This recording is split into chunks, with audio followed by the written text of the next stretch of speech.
చెప్పని ఇచ్చారు, ఎన్నో ప్రోత్సాహకాలను అందించారు.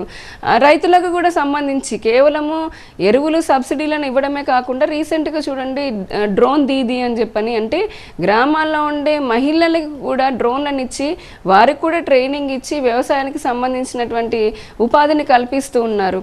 సోలార్ ప్యానల్స్ చూడండి 1 కోటి మందికి ఉచితంగా. ఇప్పుడు అందరూ కూడా ఏం చెప్తారు, ఒక హామీ ఇవ్వాలంటే మేము ఇంత 200 యూనిట్లు ఫ్రీగా ఇచ్చేస్తామంటారు. అది ప్రభుత్వం పైన భారం పడుతుంది, ప్లస్ దాన్ని హామీ నిలబెట్టుకోవాలంటే చాలా ఇబ్బందులు కూడా ఎదురవుతాయి. కానీ నరేంద్ర మోదీ గారి ఆలోచన ఎలా ఉంది, సోలార్ పాలనకు చూసాం మనం, సూర్యఘర్ అని చెప్పని పెట్టారు. అంటే ఇవ్వాల్సినటువంటి యూనిట్లు ఏవైతే ఉన్నాయో ఉచితంగా వారికి వారు ప్యానెల్ ద్వారా తెచ్చుకోవడమే కాకుండా ఇంకొంచెం ఎలక్ట్రిసిటీని ప్రొడ్యూస్ చేసి దాన్ని ప్రభుత్వానికి అమ్మి ఆ విధంగా ఇంట్లో కూర్చున్నటువంటి ఆడవారు మరింత ఆదాయాన్ని కూడా పొందగలరు.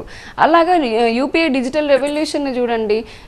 ఎందుకు యూపీఐ డిజిటల్ అన్నప్పుడు ఏమీ లేదు, ఇన్ఫ్రాస్ట్రక్చర్ అని అన్నారు. అందరి చేతిలో మొబైల్ ఫోన్ ఉంది.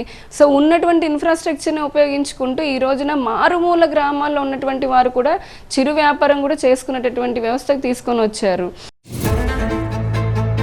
India now is a very significant power in the world, economically, diplomatically, through its enormous soft power. India has shown a great resilience, how it brought the vaccination and became the vaccination provider to the world. India was the world's largest economy 1,000 years ago.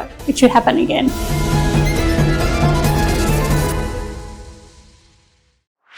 This and more. Streaming on News 9+.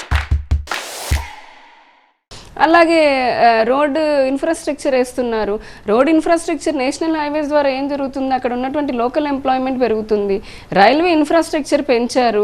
ప్రయాణికులకి 50% టికెట్ల ధరను తగ్గించి అందుబాటులో తీసుకొచ్చి modern రైళ్ళు వందే భారత్ లాంటివి తెచ్చారు.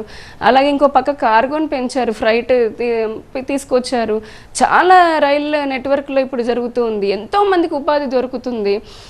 స్పేస్లో చూడండి, మనము అంతరిక్షానికి పంపించడమే కాకుండా పక్క దేశాల పేలోడ్స్ను కూడా తీసుకొని వెళ్ళి ఆ రంగంలో కూడా మనము ఎంతో ఉపాధిని కల్పిస్తున్నాము.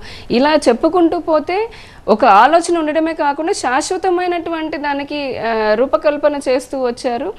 అలాంటి మేనిఫెస్టో ఉంటుంది మాది. మొన్న రీసెంట్గా నరేంద్ర మోదీ గారు ఏమన్నారు, యువతను అడిగారు, ప్రజలను అడిగారు, మేము చేయాలనుకుంది మేము చేస్తాము, ప్రజల నుంచి మీకేం కావాలని ఇంతవరకు దమ్మున్న నాయకుడు ఎవరున్నారు చెప్పండి.